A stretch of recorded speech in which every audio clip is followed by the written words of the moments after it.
Vidéo FAQ pour les congestions pelviennes douloureuses avec une endométriose depuis des années. Ok. Alors, c'est une question épineuse. Je vais directement commencer par la solution que moi je fais dans mon cabinet. Il y a des techniques viscérales, donc c'est des techniques où on fait des massages du ventre, où on appuie assez profondément, on va venir planter les doigts dans les tissus, maintenir et tirer. Attention, ce sont des pratiques sectaires, c'est défini par la loi comme sectaire, c'est-à-dire que ça n'a pas montré d'efficacité sur les gens autre que celui de la croyance au niveau statistique. Bien que, ce que je veux dire, ça veut dire quoi tous ces mots? Ça veut dire que statistiquement, ce n'est pas reproductible. Et ça ne marche pas sur les gens. On n'arrive pas à identifier un problème précis. On n'est pas capable de reproduire cette technique entre kinés. C'est impossible. Voilà.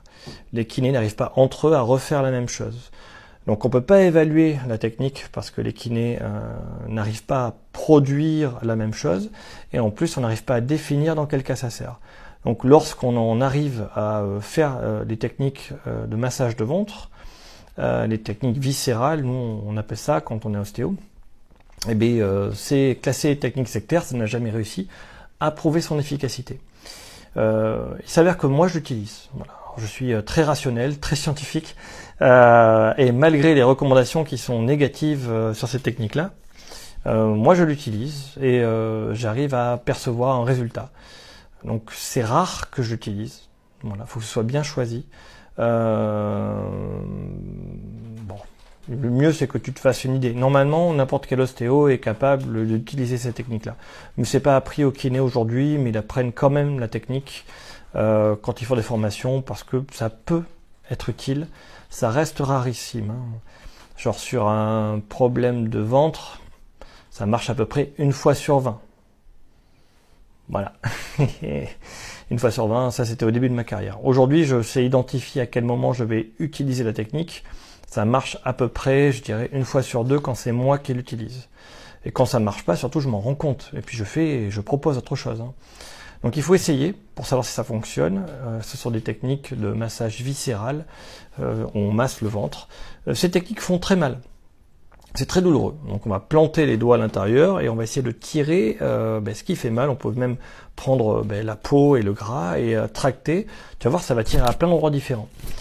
C'est une technique qu'on évite d'employer lorsque on a les règles, parce que quand on a les règles et ou un organe inflammatoire, l'organe il est gonflé. Donc il va être un peu plus douloureux. On va éviter. Donc je vais rentrer dans ma théorie de cette technique, que je dis bien que, attention, normalement, voilà. Il n'y a aucune preuve scientifique de son efficacité. Je le dis bien, hein. Je précise bien. C'est-à-dire, tu peux essayer, mais prends du recul. Tout comme moi, lorsque je l'utilise, je prends du recul. Je me dis que sur cette personne, ça marche aujourd'hui, ici et maintenant. Et après, si ça marche la prochaine fois, c'est bien. Mais dès que ça marche plus, surtout, je change. Je vais chercher autre chose. Il faut garder l'esprit agile et jongler de technique en technique pour essayer d'améliorer. Donc, je reviens. Cette technique-là, qu'est-ce que c'est ? Les viscères, donc tes viscères sont enchâssés de feuillets, de mésentère on appelle ça, ce genre de feuillets comme ça dans ton ventre. Tu as les tripes qui sont à l'intérieur, les organes ils sont tenus par ce machin-là, de mésentère. On considère que c'est des genres de ligaments. Mais c'est très lisse, c'est nacré, c'est tout à fait joli. Si tu fais une dissection, que tu regardes à l'intérieur, c'est tout blanc, tout nacré.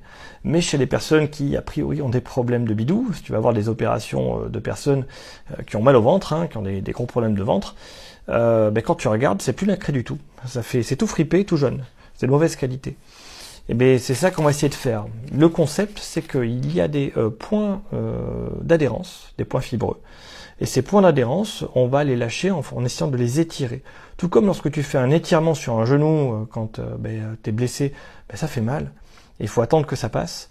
Et c'est exactement pareil pour les douleurs viscérales. Quand tu fais l'étirement, quand tu vas venir appuyer, hop, étirer, donc il faut rentrer les doigts à 45 degrés dans le ventre et tirer. Quand tu vas faire cette technique-là, tu vas avoir mal. Voilà. Comment on sait que c'est une efficacité ? C'est avant de commencer, j'ai des douleurs à peu près, j'arrive à identifier. Je fais la technique, et après je réidentifie si ça change quelque chose ou pas. Et là, je peux savoir si ça a eu un effet ou pas du tout. Cette technique donne souvent des petits bleus ou tu peux avoir de la peau irritée. C'est normal. C'est très douloureux. Le ventre, c'est plein d'hormones, donc en faisant ça, tu vas aussi relâcher énormément d'hormones. Il est normal de pleurer la première fois. Moi, il est rare que les patients ne pleurent pas la première fois où je fais ça. Même les hommes, hein. Même les hommes, même les Goliaths de 20 mètres. S'il a mal au ventre depuis des années et que c'est complètement raide, dès que tu essaies de rendre un peu de mobilité, c'est terriblement douloureux et il se prend un énorme shoot de plein de trucs qui sont là depuis des années, que ça traîne et que c'est tellement serré que ça n'arrive pas à sortir. Donc des grosses réponses végétatives. Oui, je parle plus de 3 minutes parce que j'ai réussi à débloquer sur TikTok le format 10 minutes. Donc ça c'est bien. Qu'est-ce que j'ai d'autre à dire? Je vais parler de l'endométriose, tant que j'y suis. L'endométriose, il faut faire attention. C'est une pathologie qui est très incertaine. Dans ma carrière, j'ai déjà eu, alors j'ai qu'une dizaine d'années, 14 ans, 15 ans d'expérience, j'ai déjà vu des pathologies arriver, tout le monde dit « mon problème c'est ça » et on ne sait pas diagnostiquer, on ne sait pas trop ce que c'est, ça nous arrange d'avoir potentiellement une solution et on diagnostique à l'appel ces pathologies-là. On dit « ouais, vas-y ». Mais non, pas du tout. Qu'on ne sait pas en fait, hein, on ne sait pas bien. Moi, la première fois que j'ai vécu ça, c'était avec la bronchiolite. Quand j'étais jeune kiné, voilà, tu fais 20 patients par jour, tu soignes 20 patients par jour, et entre chaque patient, on avait un petit bébé qui était malade. Et nous, kinés, on en voit. Donc au début, tu sais pas, tu fais tes manœuvres, tu les désencombres, et en fait, tu te rends compte que quasiment aucun n'avait la bronchiolite. Pour te donner un ordre d'idée, dans les recommandations qu'on donne, on a même à un moment dit, mais le kiné, ça sert à rien pour la bronchiolite. Là maintenant, on réoriente un petit peu, alors qu'avant, on dit non, que l'hôpital où finalement ça a un effet. Et donc on est passé au début de ma carrière à 20 par jour en période d'hivernale à 0. Et maintenant, dans ma carrière aujourd'hui, je parle de cette année, j'ai dû voir 3 à 4 bébés uniquement sur toute la période hivernale qui avaient une bronchiolite avérée. Et j'ai dû en voir au total 7 de plus qui avaient juste des petites rhinites avec des parents un peu anxieux qu'il fallait rassurer, et leur expliquer qu'en fait ils faisaient bien et que le gamin avait juste un rhume et que ça allait passer tout seul. Donc voilà, ça c'est pour la bronchiolite.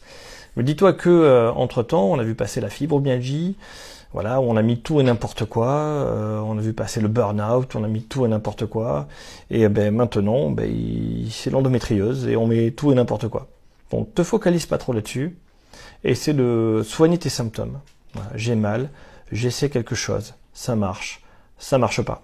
Donc, c'est possible que tu aies l'endométriose pour de vrai et que l'opération fonctionne très bien, mais d'expérience, essaie tous les autres trucs avant de te faire opérer, parce que si ça marche pas, ça va te laisser des séquelles supplémentaires. Donc toujours bien peser une opération, être bien sûr qu'on est dans le bon diagnostic, avoir essayé toutes les thérapies alternatives pour être bien sûr que rien d'autre ne fonctionne. Voilà ce que j'ai à te conseiller.